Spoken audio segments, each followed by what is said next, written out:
नमस्कार। आइए सुनते हैं जानी मानी लेखिका सुषमा मोनिन्द्र द्वारा लिखी हुई कहानी कंकाल। तो आइए कहानी शुरू करते हैं। वक्त वक्त की बात है, पता नहीं किसने सबसे पहले कहा होगा। सरस को लग रहा है जिसने भी कहा होगा उसके तारतम्य में कहा होगा। सरस के लिए वक्त ऐसी गुत्थी बन गया है जिसे सुलझा लेने का कौशल उसके पास नहीं है। एक वक्त था जब रूप रंग के दर्प में खुद को सर्वे सर्वा मानती थी। एक वक्त है जब इस तरह पिटी हुई लग रही है जैसे वक्त ने 4 पनही रसीद कर दी हों। एक वक्त था जब विज्ञान स्नातक प्रथम वर्ष की मगरूर छात्रा थी। एक वक्त है जब दिल्ली के विख्यात heart care and research centre के आवंटित रूप में प्यादा बनी बैठी है। लग रहा है वक्त ने पूरी तरह ठग लिया है। वे तारीखें आती हैं जिनके लिए हम चाहते हैं ना आए। उसका व्यवसायी पति जय व्यवसाय में व गृहस्थी में मुब्तला थी कि वक्त एकाएक बीभत्स हो गया। वक्त ने बीभत्स होने के लिए मध्य रात्रि को चुना। तेज खांसी और सांस में अवरोध से जय पस्त हुआ जाता था। खांसी थम नहीं रही थी। बेचैनी घबराहट घुटन से भली प्रकार सांस नहीं आ रही थी। दोनों विवाहित बेटियां अपना संसार रोशन कर रही हैं। बेटा बाहर पड़ रहा है। ड्राइवर को कॉल कर सरस जय को किसी तरह अस्पताल ले गई। छोटे नगर रतनपुर में न पर्याप्त चिकित्सकीय सुविधाएं न दक्ष चिकित्सक। चिकित्सकों ने आरंभिक उपचार करते हुए 2 टूक कहा, शीघ्र दिल्ली ले जाना होगा, घातक वक्त। जय दिल्ली के heart care and research centre में भर्ती कर लिया गया। अस्पताल के कपड़ों में जय का मरीज वाला हुलिया देख सरस को लगा चेतना खो देगी। पर चेतना कठोर होती है। भीतर न जाने कौन सी मजबूती होती है जो चेतना को खोने से बचा लेती है। सरस की नसों में कंपन है। जय उसे चला चली के मुहाने पर नजर आ रहा है। दूसरे दिन से जांच शुरू हो गई। जांच के लिए जय व्हील चेयर से कई कक्षों में ले जाया जाता। भय से या पीड़ा से सुस्त होकर लौटता। सरस को लग रहा है अस्पताल आकर मरीज और उसके परिजन कुछ भी सोचने के लिए स्वतंत्र नहीं रह जाते हैं।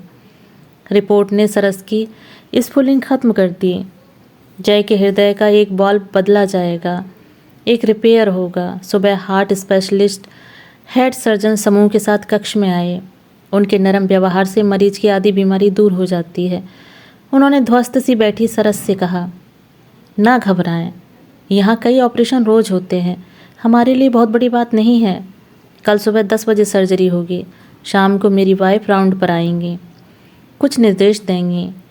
शाम को अपना विलक्षण रुतबा लिए सधी चाल से शगुन राउंड पर आई। यही वक्त था जब वक्त पीछे लौटकर सज्जनपुर के कन्या महाविद्यालय में पहुंच गया। सरस चकमा खा गई। शगुन इतनी बड़ी सर्जन? इसे तो वह कंकाल कहती थी। देह और चेहरा परिष्कृत भराव लेकर ऐसा रसूख वाला लग रहा है कि मिलान करना कठिन है कि यह वही रूखी सूखी शगुन है। सरस का बदन सूख गया। जय गलत जगह आ गया है। जय उसका पति है। जानकर शगुन उपचार को भरपूर बदला निकालने का अवसर बना सकती है। शगुन इस तेजी से जय के बेड के समीप गई जैसे मरीज के अलावा परिदृश्य से प्रयोजन नहीं रखती। उसने अपने साथ आए डॉक्टर और पैरामेडिकल स्टाफ को कुछ निर्देश दिए। जय की हथेली थपक कर बोली, आप ठीक हो जाएंगे। वापस लौटते हुए उसकी नज़र सरस की उड़ी रंगत पर पड़ी। जरा सा ठिठकी। यह तो कॉलेज की परम सुंदरी है जो खुद को प्रधान समझती थी। देह में चर्बी बढ़ गई है। अनोखी अदा ढल गई है। चेहरे में कातरता है पर बदलाव इतना नहीं है कि पहचानी न जाए। सरस तुम? शगुन, ये मेरे पति ठीक हो जाएंगे ना? हाँ, हम डॉक्टर्स इसीलिए यहाँ हैं। अभी राउंड पर हूँ। शगुन तेजी से चली गई। सरस इस तरह श्लित हो गई मानो समझ खो दी है। शगुन के विराट रूप के सामने वह अदना लग रही है। उसने जय को देखा। चेहरे में अंतिम मियाद वाली पीड़ा और भय है। जीवन भर के मोह, प्रलोभन, स्वप्न एक प्रश्न पर आकर सिमट गए हैं। ओटी से सलामत वापसी करेगा या? जय ओटी में है।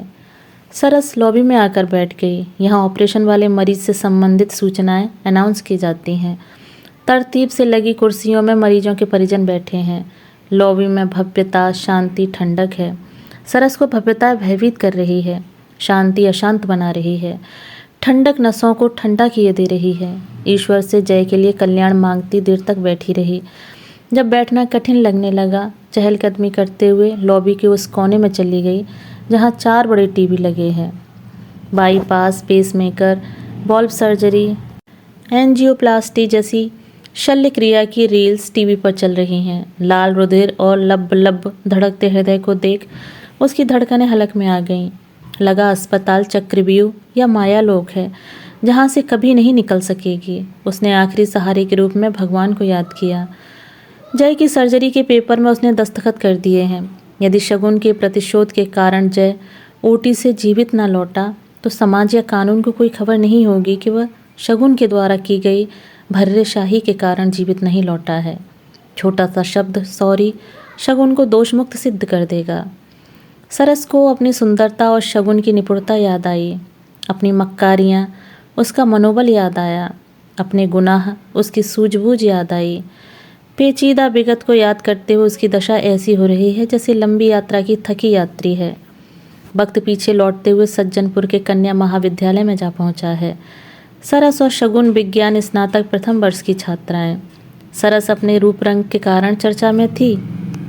तीसरी पंक्ति की बेंच में गुमशुदा सी बैठी रहने वाली शगुन गुमशुदा ही रहती यदि रसायन शास्त्र की प्राध्यापिका गौरी मैडम न पूछती। 11वीं में कितनी छात्रों के फर्स्ट डिवीज़न है? उन दिनों 12वीं नहीं था, 11वीं की बोर्ड परीक्षा होती थी।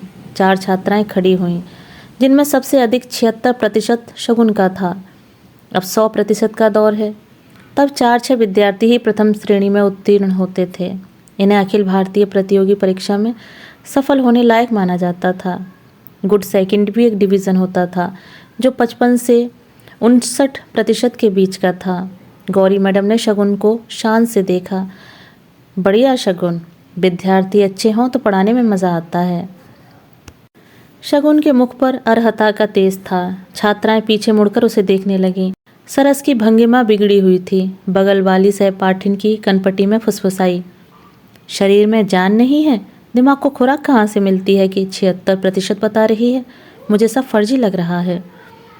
शगुन ने सभी शिक्षकों को प्रभावित कर लिया। गौरी मैडम कद्रदान बन गईं। प्रश्न पूछती, सबसे पहले शगुन का हाथ उठता। मैडम बोली, शगुन तुम तो बता ही दोगी, आज और कोई बताए। सरस तुम बताओ। 46% लेकर 2 साल में 11वीं उत्तीर्ण हुई सरस गर्दन झुकाकर खड़ी हो गई। मैडम ने तिक्तता से कहा, सरस फैशन पर नहीं पढ़ाई पर ध्यान दो, शगुन से प्रेरणा लो। यही वक्त था जब सरस के सक्रिय और सुप्त दिमाग में शगुन इतना प्रभावी हो गई कि उसे लगने लगा इसके सम्मुख उसका रूप रंग बेअसर होता जा रहा है। मैडम के जाते ही ऊंची आवाज़ में बोली, गौरी मैडम कंकाल की मातृदेवी बनी जा रही हैं। बेहुदा तर्ज इतना आकस्मिक था कि छात्राओं की हंसी अनायास निकल गई। किसी ने पूछा, कंकाल? जूलॉजी लैब के शो केस में जो ह्यूमन स्केलेटन रखा है उसमें चमड़ी चढ़ा दो तो 76% बन जाएगा। शगुन इस तरह असंपृक्त दिखी मानो कटाक्ष को गौर करने लायक नहीं समझ रही है। जानती थी पढ़ने में रुचि रखने वाली 2-4 छात्राएं ही उसके साथ हैं।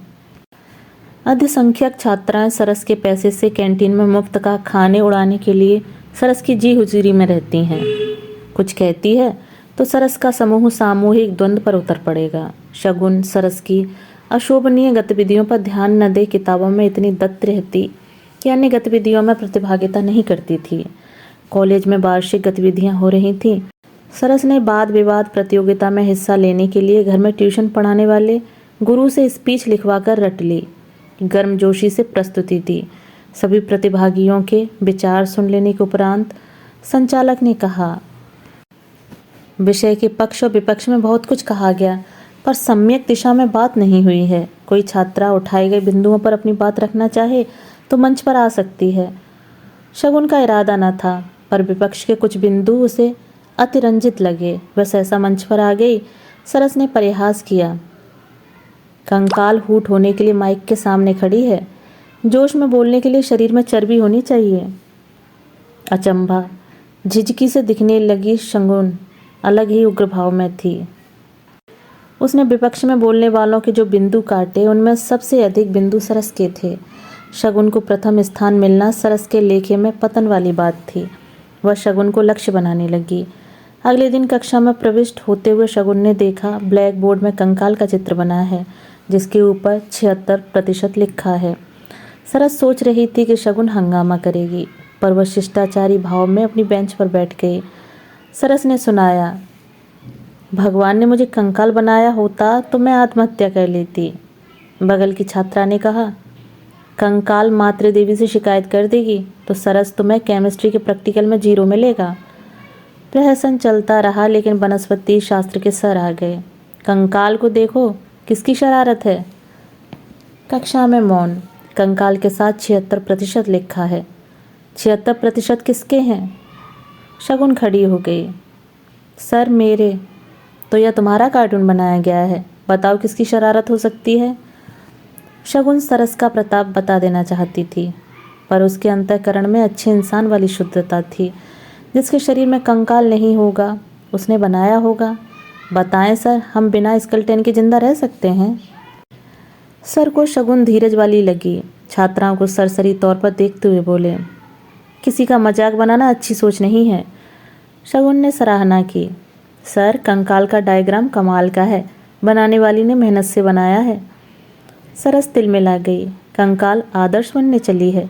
सर के गमन करते ही बोली, कुछ लोग मोटी चमड़ी के होते हैं, अपमान अनादर सह जाते हैं। इसे अतिरंजना कहें या बेकार कि शगुन को देखते ही सरस के भीतर आतिश भर जाती थी।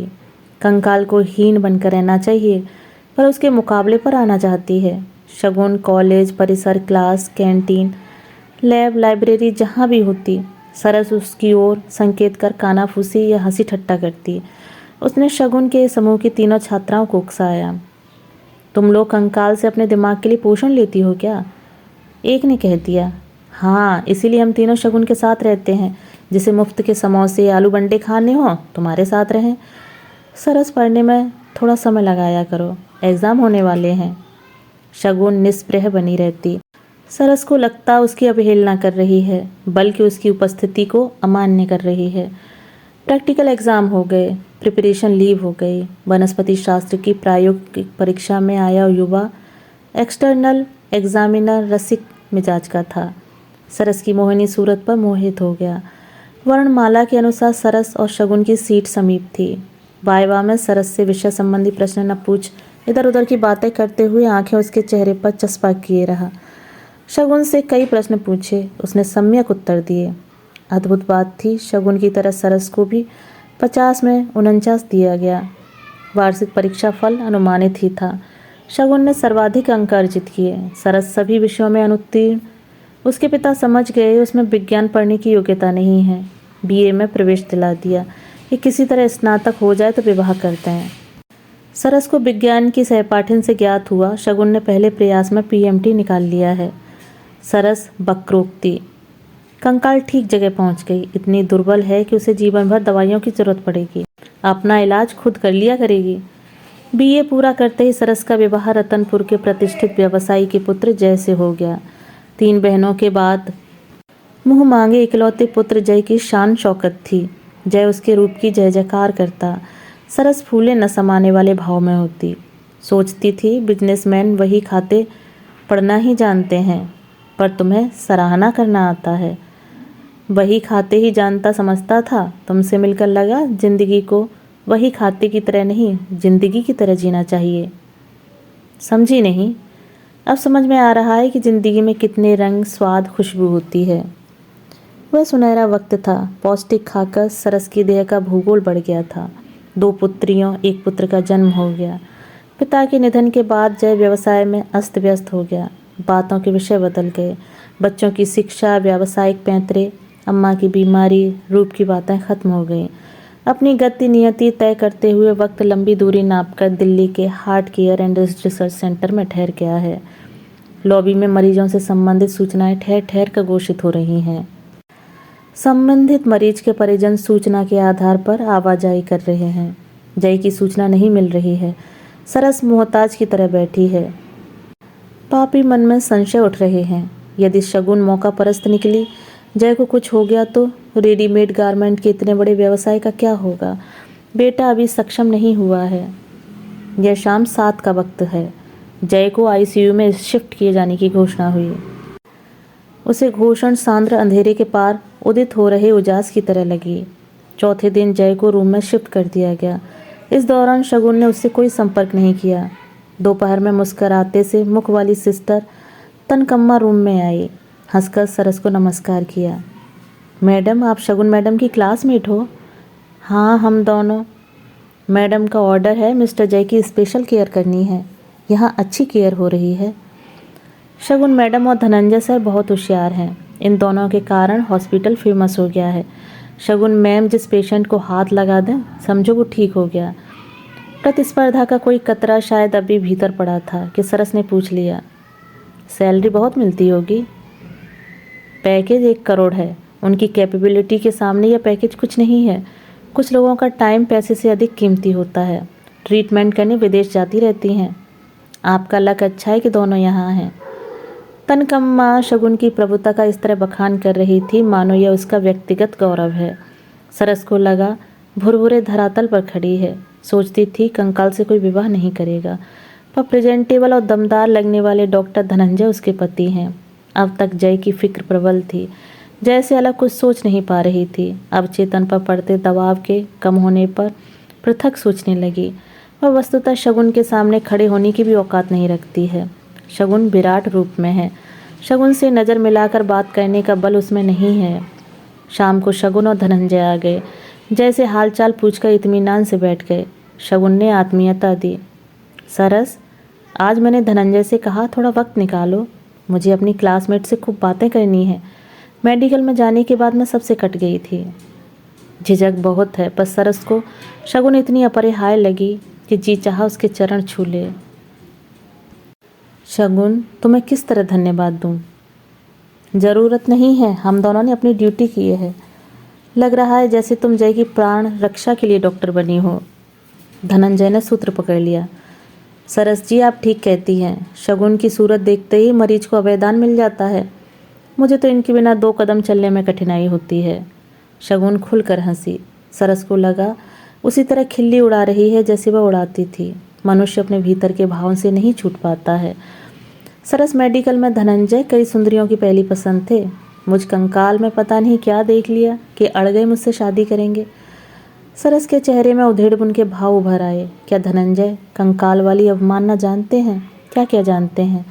धनंजय उसे ही देख रहे थे। सरस जी, आप ही बताएं, मेरे साथ पार्टीज़ में सुंदरियां जरूर जचती, पर मेरे काम में इतना साथ कैसे देती जितना शगुन देती है?